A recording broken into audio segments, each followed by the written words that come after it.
Hi, have you ever wondered why some people just don't seem to like you? No matter how hard you try, it feels frustrating, maybe even confusing. You're left wondering, what did I do wrong?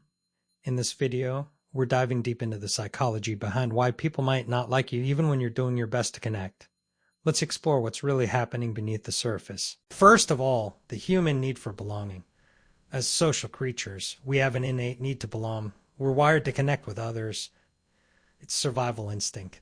But sometimes that need can become barrier.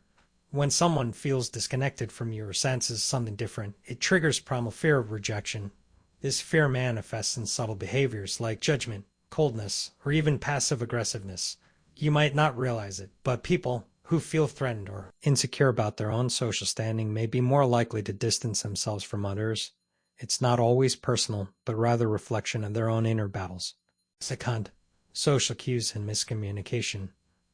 One of the biggest reasons people don't like you has nothing to do with you. It's all about misreading social cues. Humans are constantly interpreting body language, tone, and facial expressions, even when we're not conscious of it. If someone perceives you as cold, aloof, or even disinterested based on how you hold yourself, their subconscious mind will interpret this as rejection. Ever been told you come off as distant or too intense? It might be because your body language says something different from your intentions. And in social settings, these signals matter more than we think. 3. Insecurity and projection. Let's talk about something that's often overlooked: projection. If someone feels insecure about themselves, they may unconsciously project their own feelings onto others. If they don't like themselves, they might assume that others won't like them either. This is a defense mechanism. Rather than face their own fears, they project those feelings onto you.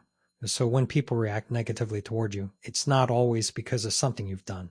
It might be a reflection of their own internal struggles. Recognizing this is the first step in freeing yourself from taking things personally. 4. Cognitive biases at play.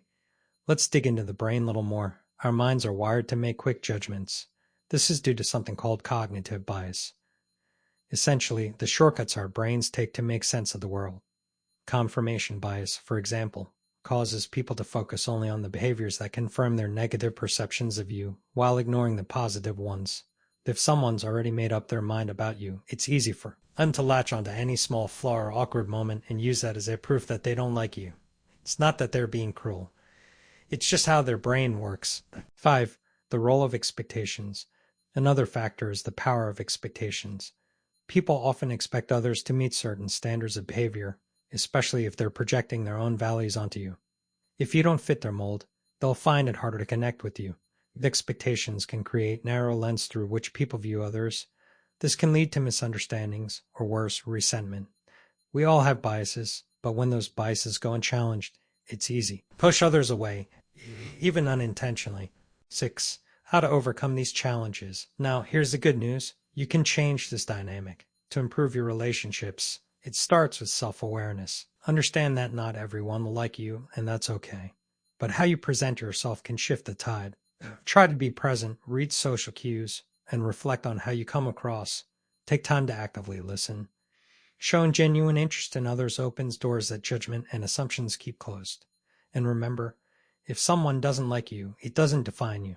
Their dislike says more about them than it does about you. Final thoughts. The psychology behind why people don't like you isn't always as complicated as it seems. Sometimes it's a result of miscommunication, projection, or subconscious biases. But the key is to remain true to who you are while also being open to learning and growing in your interactions. Remember, the most important relationship you'll ever have is the one with yourself. Thanks for watching. If you found this video helpful, don't forget to like, share, and subscribe for more insights into human behavior. See you next time.